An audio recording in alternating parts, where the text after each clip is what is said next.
guys, welcome back to my YouTube channel. I hope your fourth semester exams are over, but now comes the biggest question. What should I do during this vacation? Should I learn Java, Python, web development, or should I finally start DSA? If you're confused about where to begin, then this video is exactly for you. In this video, I'll explain why DSA is important, how to start it from scratch, which programming language to choose, the correct learning order, and the biggest mistake the beginners make. So without wasting any time, let's get into the video.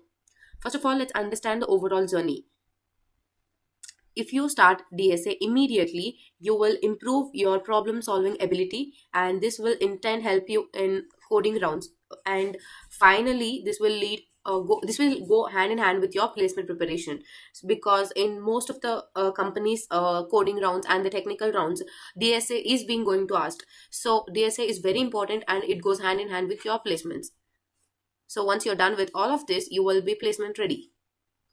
Many students ask me, why should I even learn DSA? So the first reason is problem solving skills. DSA teaches you how to think logically instead of simply writing code. And the second important reason is the coding rounds. So this is where DSA comes into play. Whether it's internship or placements, many companies first conduct the coding tests. The another benefits of DSA is writing efficient code, because DSA also helps you understand the concepts like time complexity, space complexity, which are important as you solve more problems. So finally, DSA prepares you for technical interviews. And so don't think of DSA as just another college subject. Think of it as a long-term investment for your career. Now comes the biggest confusion among the beginners. Which programming language should I choose? C++, Java, or Python? My answer is very simple. You have to just choose one language. Don't spend on 1 month preparing or comparing the languages. So if you have already comfortable with Java, then continue with Java. If you have learned C++, then continue with C++. If not, Python is also a good option. The languages usually matter much less than the consistency. So I infer you to learn the basics properly and then start DSA. And also you have to stay consistent. So consistency is the key to success.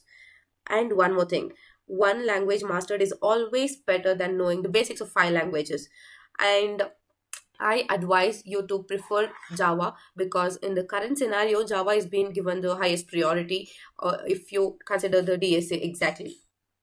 Now let's look at the correct learning order. Don't randomly jump to difficult topics. Start with the programming basics. Make sure you're comfortable with the variables, loops, and conditions and functions. Then understand the basics of time complexity and space complexity. After that, begin with arrays, because many DSA questions are based on arrays. Next, learn strings and then move to linked list. And after that, you need to study the stacks and queues. Once your basics become strong, then start learning recursion, and then continue with trees, graphs, and finally move to dynamic programming, DP. So never start DP on your first day, because this is considered one of the most important and kind of difficult topic among the DSA. Many beginners make a mistake by directly jumping into dynamic programming and think DSA is impossible. It is never that. It's the impossible word doesn't suit for DSA, because DSA is logical, and if you understand the correct logic and start from basic, even everyone can master DSA. So don't do that. Follow the order and just learn. Now let's talk about the practice. Watching videos alone is never enough. Follow this simple process. First, you need to learn the concept, then understand the logic. After that, you have to write the code by yourself and then solve the problems based on the concept. Review your mistakes, and after few days, you need to revise the concepts that you have learned and the problems you have solved on that concept. Coding is a practical skill, so if you only watch tutorials, you won't improve. And one more thing I want to say, you don't need to solve 20 questions every day. Even 2 to 3 quality problems every day with proper understanding are enough for a beginner.